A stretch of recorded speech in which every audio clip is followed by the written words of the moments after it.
আজ 26/11 মুম্বাই হামলার 16 বছর। দেশ কি শিখেছে? কোথায় কোথায় পরিবর্তন হলো?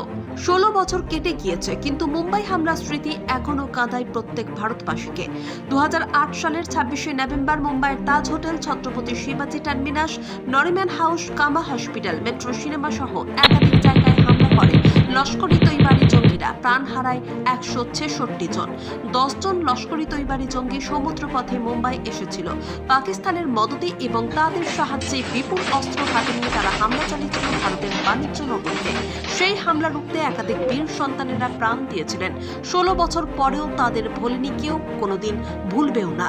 কিন্তু আজ থেকে 16 বছর আগে ঘটে যাওয়া ইতিহাসে বিজড়িত এই ভয়ঙ্কর হামলার পর কোথায় কোথায় পরিবর্তন আনা হয়েছে, কি শিক্ষা নিয়েছে দেশ? 26/11 হামলার পর সরকার ও প্রশাসন সন্ত্রাসবাদের বিরুদ্ধে কঠোরতা বাড়িয়েছে। সন্ত্রাসবাদীদের দেখা ও তাদের প্রতি আচরণের পদ্ধতির পরিবর্তন আনা হয়েছে। এনএসজির হাব তৈরি করা হয়েছে, আইনের পরিবর্তন, মাল্টি এজেন্সি সেন্টার তৈরি করা হয়েছে। এছাড়াও উপকূলের নিরাপত্তা আরও জোরদার করা হয়েছে। প্রতিটি স্তরে ক্রমবর্ধমান এই কঠোরতার কারণেই গত 16 বছরে এমন হামলার ঘটনা আর ঘটেনি।